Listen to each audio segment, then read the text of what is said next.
Hey guys, first fan of the night. First fan of the night. So this is a Razzetti imported Italian fan. I have now, this is what, my third or fourth Razzetti? I guess if you count the new one, then it's for sure my fourth. I've got the one that's in the museum. I've got the one that I bought for the museum, but they never took it. I've got the new one. I've got this one. Actually got another new one that's a much bigger project. I'll get to that one day. But this is very interesting. I can't remember where this was listed. This was listed for sale somewhere, and collectors kept sending it to me, and I think California, and so I bought a very similar one to this, but 52-inch. For the museum, and I spent a fortune for it because I wanted to make sure it arrived safely. I had it very thoroughly packed. It was a very expensive purchase. I think I spent over $500 total on that one, and that was for the museum. And then between the time I bought it, tested it, videoed it, and would have put it in the museum is when I stopped working for the museum, and I offered it to them, and they didn't want it. So that one's just sitting in my storage, and I hope it finds a home because I don't plan to use it. Worst case scenario, I would part it out. But it's very rare, and I spent a lot for it, so I hate to part it out. So I really wasn't going to buy another one, especially like this kind of ridiculous grandma design. But everybody kept sending it to me, and I kept being like, don't you want it? And nobody else wanted it. I'm like, okay, well, these don't turn up very often, so I guess somebody should get it, and I did. And I'm glad that I did because I didn't realize it was small. All the other ones that I've seen have been 52-inch, and this one is 46. And so, this one has had an interesting life. The porcelain has been repaired, and these are not the original glass shades. If you look close, you'll see they don't all match. So I wonder if two of them are original and then the rest were replacements. I don't know. If I had to guess, I'd say the pink tipped ones are original. I'm not sure, but had I known that, I probably would not have bothered shipping the glass because it's not really useful. It's not a match set. But either way, yeah. So this one's had a hard life, but doesn't really look at it from a distance. It's what Chuck would call a 10-footer. Looks great from 10 feet away, and that's really all I ask for. So I'm very excited to test it on camera. These have their own version of Slumber Quiet that, unlike the Casablanca and Fasco Slumber Quiet, everything exists in the switch housing. And it's very interestingly put together. So we'll be testing that.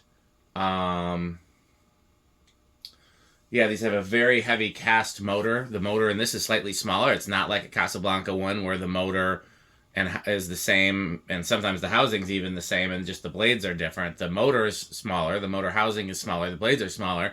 Interestingly, the blade arms are still the same. So it's a very peculiar combination.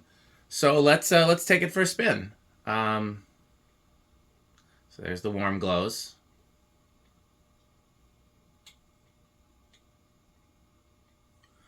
Okay, and it's got, the pull chain goes, I think, light. Is that light and fan? No.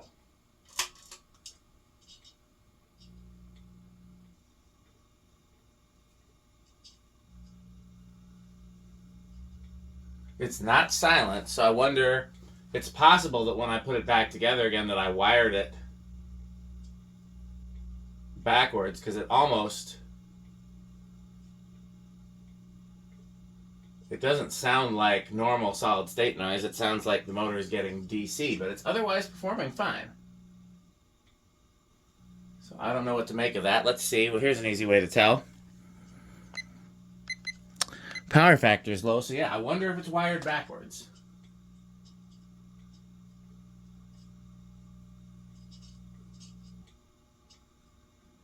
Well, as long as it's normal on high, I'm not gonna lose sleep over it in the video. One of those blade arms is a little bent, but I didn't want to risk breaking the housing. Okay, so let's see what we can test here. That thing is flying.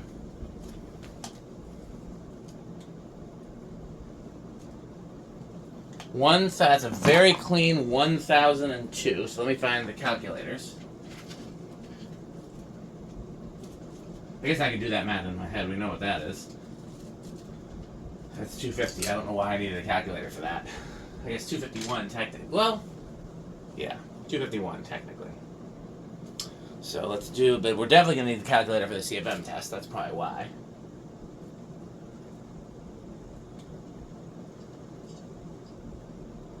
That thing is quite high velocity.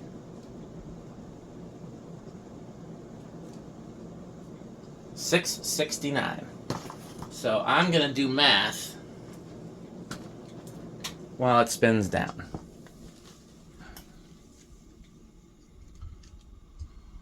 So 46 divided by 24 squared times pi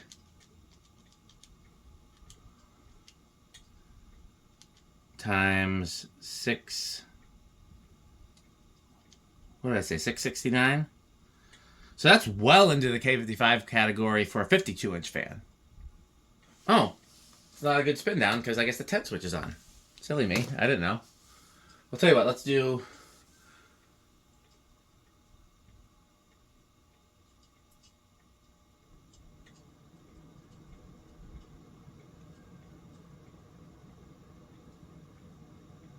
No, I don't see how it could be wired wrong. Because the leads that came off were on the potentiometer. If you flip the two leads out of the potentiometer, that's not going to change anything.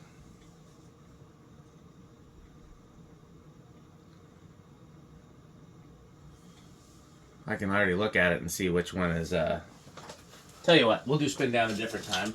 Let me just see how badly out of balance this is. 15 and a half, 16, 15, 16. Yeah, let's just see if I can... Nah, that's gonna break because that's too fragile. So, let's reverse it.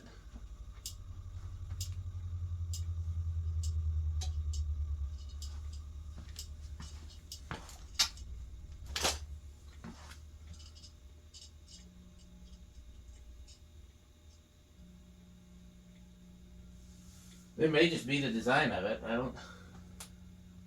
There's only one possibility. The only way I could see it being wired differently is if the leads and the potentiometer were switched, but that wouldn't affect anything.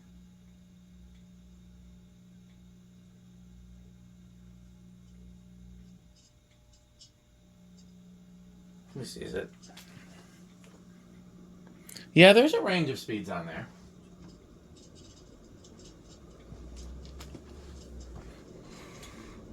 .05 power factor, about 3/4. Okay, so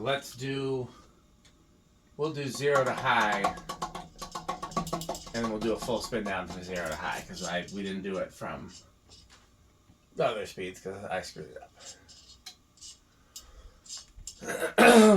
Yeah, if you know anybody who's got a kitchen full of fruit bowls who would like something like this, let me know. So, I didn't get all the data. Let's do the 0 to high first. I'm going to suspect big inrush.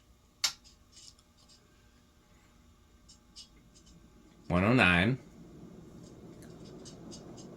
Oh, 111. It goes up. Is it going to drop any? Slightly higher power factor. No. So no inrush, in fact.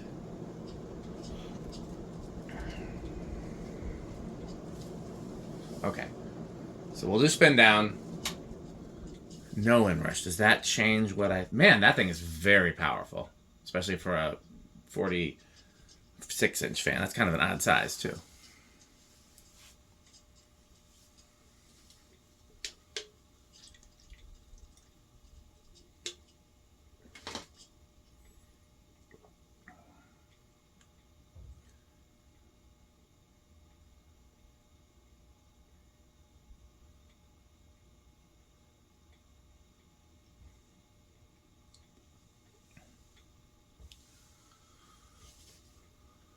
Small grandma fan.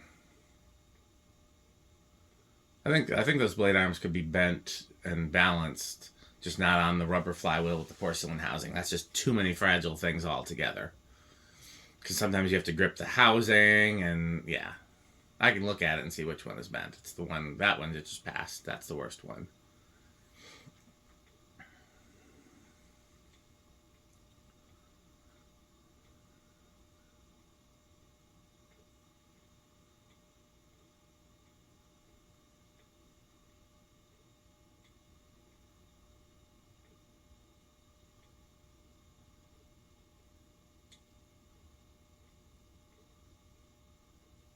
Okay, I'm going to say it's going to start on 3. Because a K63 of similar proportions would start on 2. But I think 2 is, what's the word? Optimistic. Oh, there's 2. It budged. 3. Got it right this time.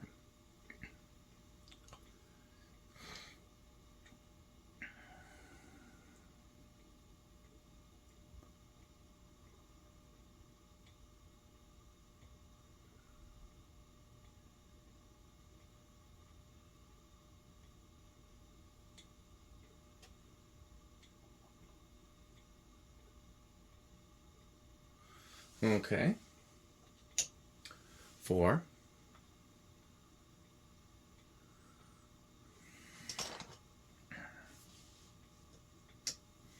5.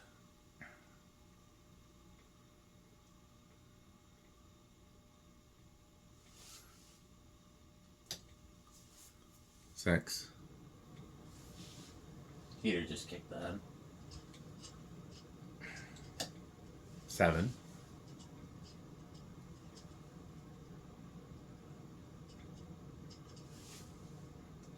8. Off in the distance. Crunch, crunch, crunch, crunch, crunch,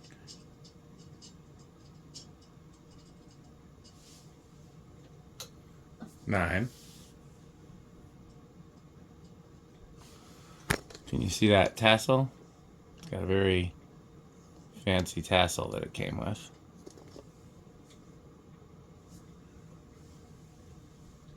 10.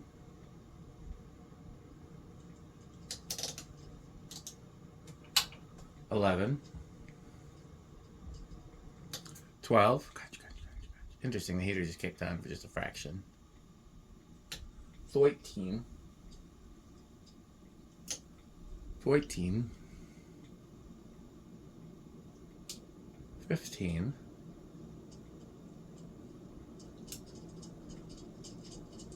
16. That's not bearing noise, that's the pull chain rattling against the glass. 17. 18. 19. 20.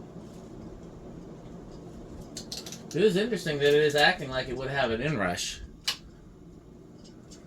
But it did not when we did 0 to high. I think that's over. Yep. We can go up to 21. Okay, so here's for a real interesting test. How's it going to do on solid state? Because the control in there is noisy. It's not noisy, but it's like it's not, you know what I mean? Like, it's not the category noisy, it is just that it makes noise. I'm glad these bearings didn't need anything because these motors have no way to get inside them unless you take them completely apart. There's not even a way to oil them, or it's just, it's like a solid ball of cast iron. It's more similar actually to the Shino motor in A&G than anything else. I wonder if they were actually copying an A&G. And no, because the blade arms and the flywheel are very Casablanca. But then again, A&G uses the same flywheel. But A&G never used these blade arms. And the mounting bracket's very Casablanca. It seems like they copied the K63 Casablanca, but I also wonder if they had an A&G for reference just based on that motor. Because the motors... And I got a spare one kicking around here somewhere that I don't know if it works. I'll be curious to look at.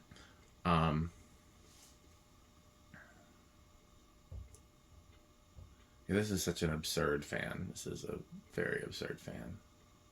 It's very silly. Okay, let's see what it does in solid state. Wow. It's quieter with the solid state control than it is with its own internal solid state, I think.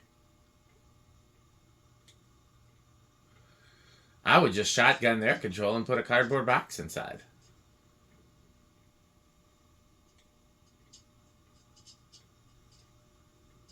Yeah, that is dead silent.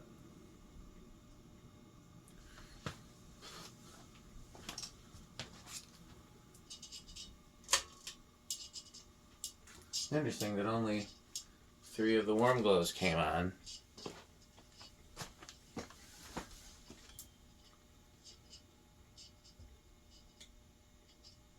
Alexa, garage off.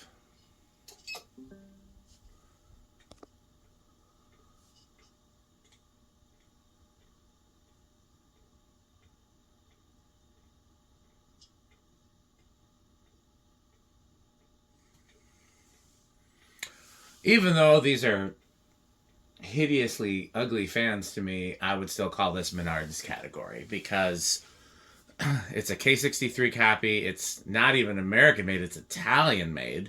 It's an import, but not an import. We don't think import, we think cheap imports from China and Taiwan and Hong Kong. This is handcrafted in Italy, which is one of the only countries I've been to besides the US.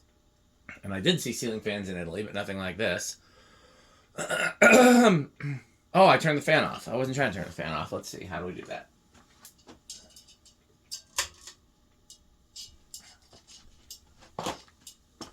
No? What?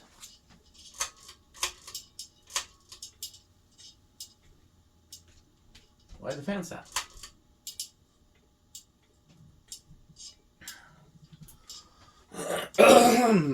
Confusion.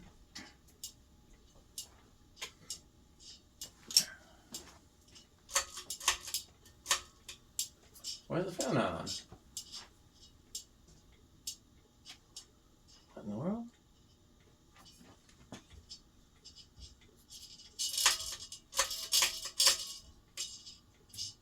Yeah, reverse switch wonkiness. That's what I figured.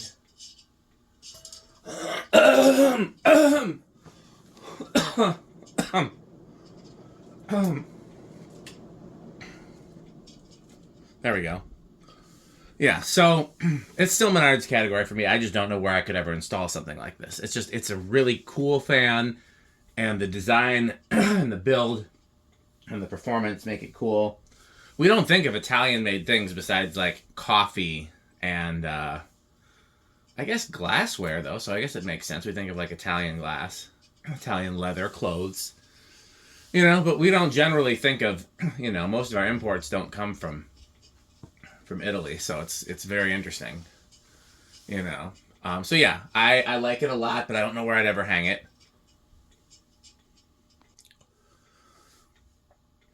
I have no idea where this falls on the Rick scale, because it's ugly, but he sometimes likes ugly things, and it's kind of girly almost, but he sometimes likes girly ugly, as long as it's sufficiently dated looking. I have a feeling Stuart likes these. This theme is very mullet. I have a feeling Jonas likes these. This seems very organ room. Metal Pete, I also have no idea, because again, now Metal Pete is not somebody who normally likes, girly things, but then also he likes ornate fans and he likes some glass fans, and it's very powerful. I see him liking that. So I honestly don't know. I'm going to guess middle category for Rick and Pete, top category for Stuart and Jonas.